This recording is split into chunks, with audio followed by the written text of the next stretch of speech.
Hello बच्चों, welcome to यूनिमॉन्क्स। आज हम स्टार्ट करने वाले हैं अपना सेकंड चैप्टर केमिस्ट्री का, ठीक है, जिसका नाम है सॉल्यूशंस। और पहले वाले वीडियो में हम लोगों ने देख लिया था कि हम लोग क्या क्या पढ़ने वाले हैं सॉल्यूशंस में, राइट। तो आज हम स्टार्ट करते हैं, डेफिनेशन देखते हैं सॉल्यूशन की, ठीक है। और अभी आप सब लोगों को स्क्रीन पे ये प्यारा प्यारा कप जो दिख रहा है, ठीक है, जिसमें गरम गरम चाय पोर इन हो रही है, ठीक है। इसमें एनिमेशन भी है, एक सेकेंड, हाँ देख रहे हो, ठीक है, गरम गरम चाय पोर इन हो रही है इसके अंदर। और कॉफी लवर्स भी हैं जो, तो वो कॉफी एज्यूम कर लो यार, दोनों का कलर तो सेम ही होता है, ठीक है। तो इसके थ्रू हम लोग कैसे सॉल्यूशन वो करेंगे, ठीक है। अभी आप ये देख रहे हैं कि मतलब टी को हम लोग सॉल्यूशन कैसे कंसीडर कर सकते हैं भाई, क्यों? क्योंकि इसके अंदर कुछ सॉल्यूट के पार्टिकल्स होंगे, क्या होंगे? कुछ सॉल्यूट के पार्टिकल्स होंगे, कुछ सॉल्वेंट के पार्टिकल्स होंगे, और क्यों इसे हम सॉल्यूशन बोलेंगे, ठीक है। तो पहले हम सॉल्यूशन की डेफिनेशन देख लेते हैं। तो what do you mean by solution, what is solution, ठीक है। तो सॉल्यूशन क्या है आपका कि it is a homogeneous, what it is a homogeneous mixture, it is a homogeneous mixture of two or more compounds, two or more what non-reactive compounds, ठीक है। non-reactive compounds, उसे क्या बोलेंगे हम लोग? सॉल्यूशन बोलेंगे, ठीक है।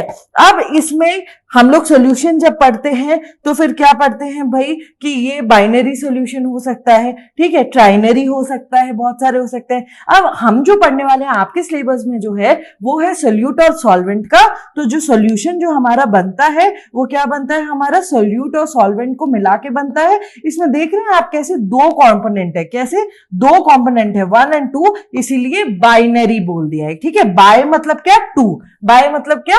2, ट्राई मतलब क्या? 3, ठीक है। तो इसीलिए हम लोग बाइनरी सॉल्यूशन बोलते हैं।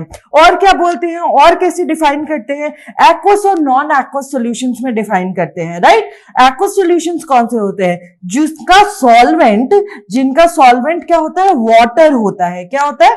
वाटर होता है। और इसमें कोई भी अदर लिक्विड हो सकता है, कोई भी अदर लिक्विड हो सकता है सॉल्वेंट, ठीक है। तो वो क्या हो गया? नॉन एक्वस सॉल्यूशन हो जाएगा आपका, ठीक है। आपको समझ में आ गया कि कैसे हम लोग दो चीजों में डिवाइड करते हैं सॉल्यूशन को, ठीक है।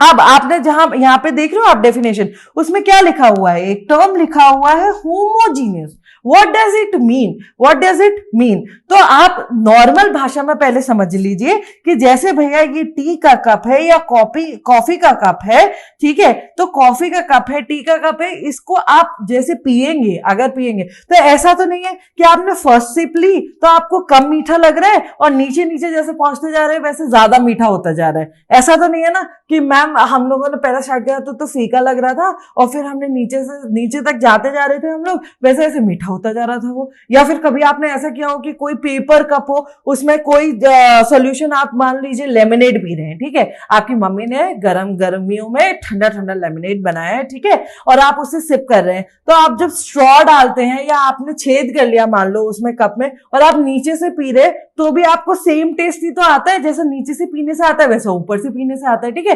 तो यही सेम चीज थ्रू आउट द जो हमारा सॉल्यूशन है उसका रहना सेम कॉम्पोजिशन में पूरे सॉल्यूशन में, यही कहलाता है हमारा व्हाट? होमोजीनियस। तो अगर हम डेफिनेशन देखेंगे तो क्या होगा हमारा? दैट होमोजीनियस मिक्सचर मींस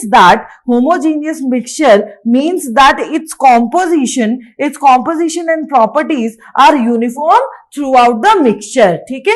क्या होगा? आपकी यूनिफॉर्म रहेगी थ्रू आउट द मिक्सचर, जो भी प्रॉपर्टीज है, ठीक है। क्या है? आपकी जो भी प्रॉपर्टीज है they are throughout the mixture uniform है, इसीलिए हम इसे होमोजीनियस मिक्सचर कहते हैं, राइट। समझ में आ गया आपको? ठीक है।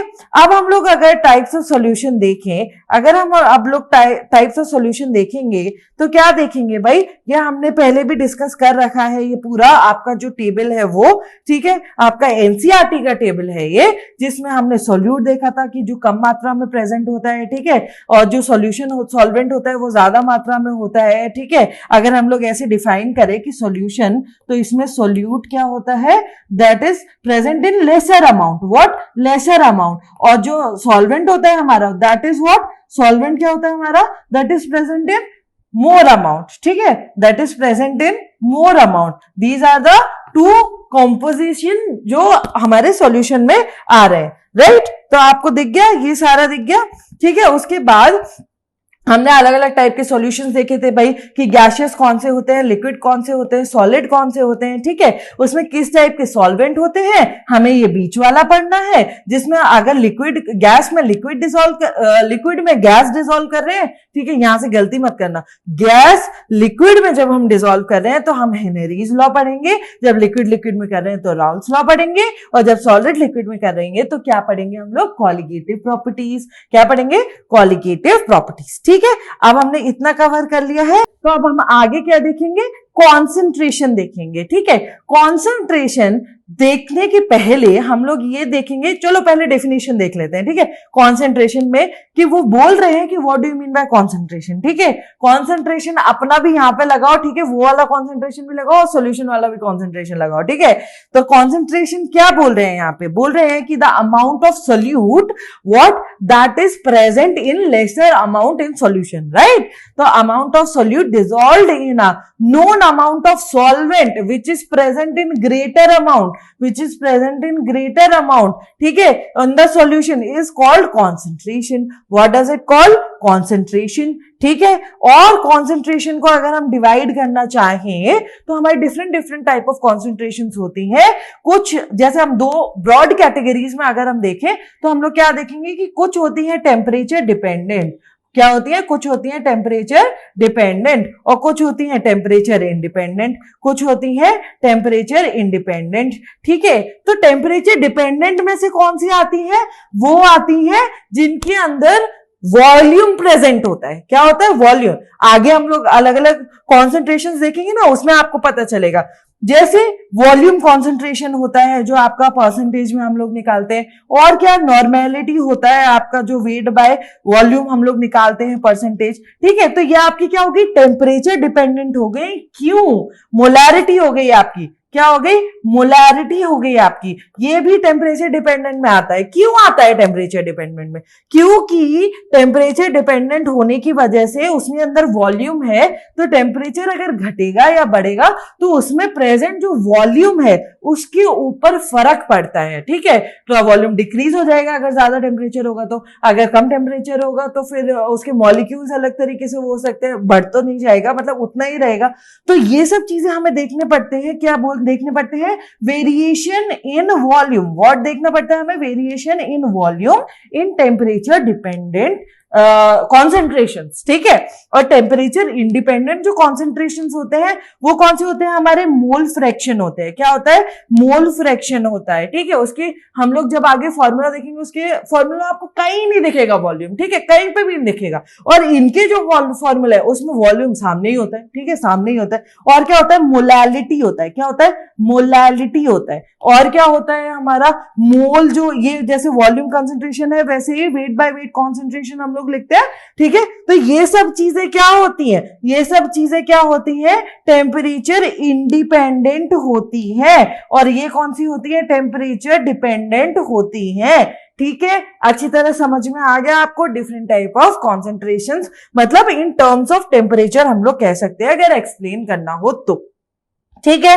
अब हम आगे देखेंगे मास परसेंटेज। मास परसेंटेज में हम लोग क्या देखेंगे कि जब हम लोग मास परसेंटेज लिखते हैं, ठीक है, जब हम लोग डिफाइन कर रहे होते हैं मास परसेंटेज, तो हम लोग क्या लिखते हैं, ये लिखते हैं, ये लिखते हैं, ये लिखते हैं, ठीक है। इसमें भी यही लिखा हुआ है।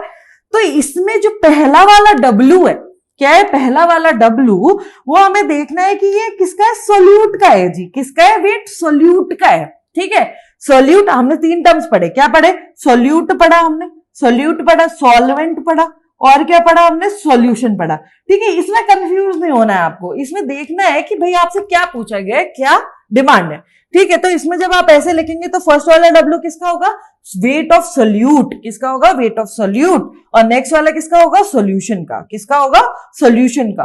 तो आप कैसे इसका फॉर्मूला लिखेंगे कि भाई आप इसका ऐसे फॉर्मूला लिखेंगे कि percentage of weight by weight is equal to weight of solute, weight of solute in grams, in grams, ठीक है।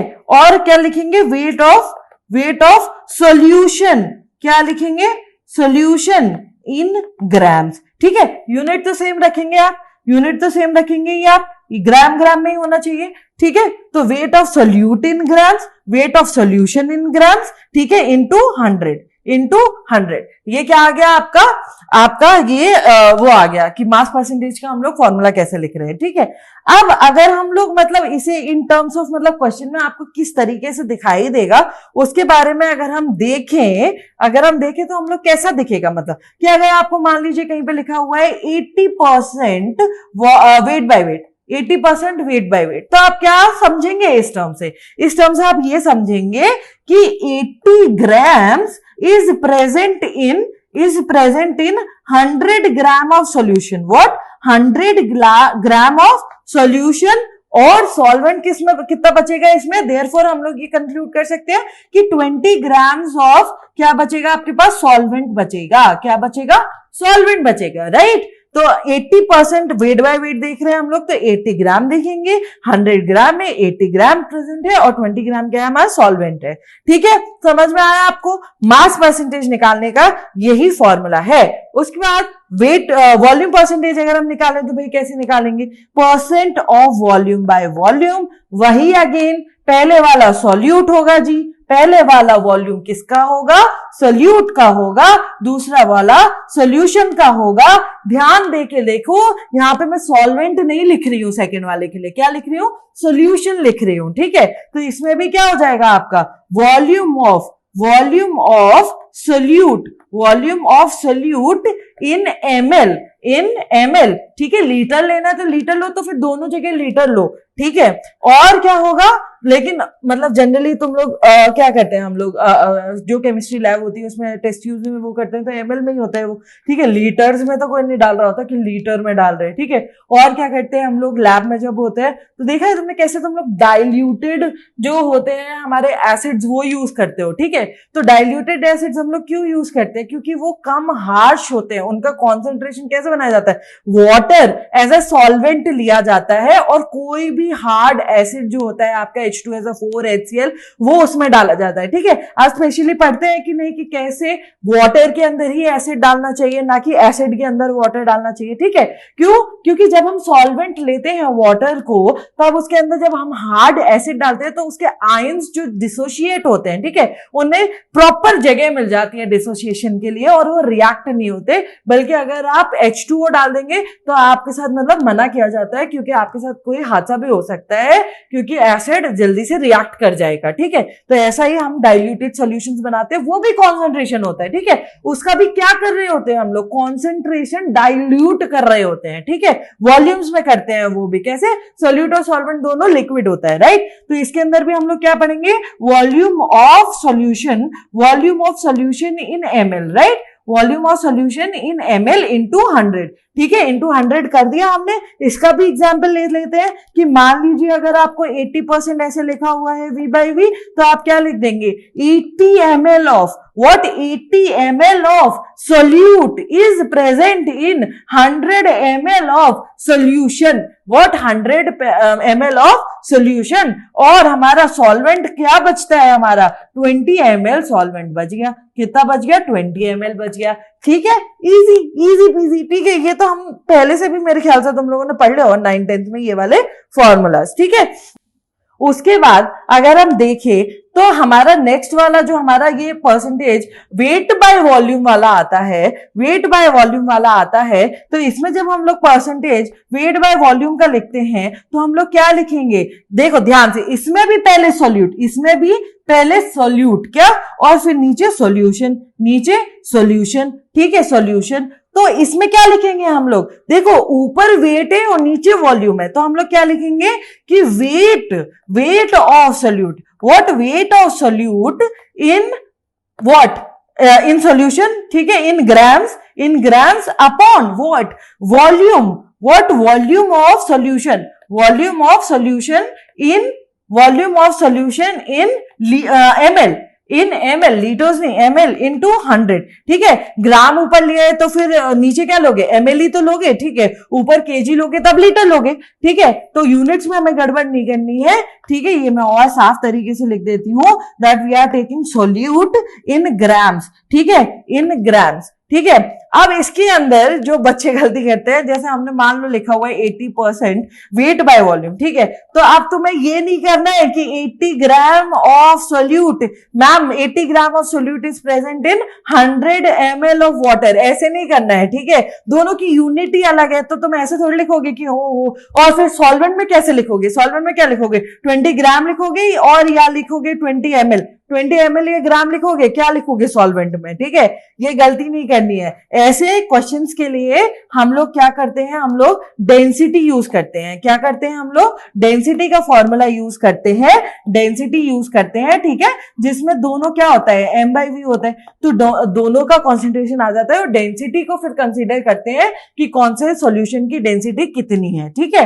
आपको ये नहीं करना कि ग्राम में मिलीलीटर लेकर और आपने दोनों माइनस करके मस्त सॉल्वेंट का वो निकाल दिया, ठीक है, ऐसे नहीं करना है हमें, ठीक है। तो आपने 3 कॉन्सेंट्रेशंस पढ़ ली, आगे हम लोग मोल फ्रैक्शन, मोलारिटी, मोलालिटी ये सब कुछ देखेंगे, ठीक है, नॉर्मेलिटी देखेंगे, ठीक है, और उनका क्या फॉर्मूला होता है वो देखेंगे, ठीक है। अभी के लिए आप इतना ही पढ़िए, रिवाइज कीजिए इसे और अपनी तैयारी पूरी रखिए CUET 2024 के लिए। उम्मीद है आपको वीडियो पसंद आई होगी। ऐसी अमेजिंग वीडियोस के लिए please subscribe to Unimox. Thank you.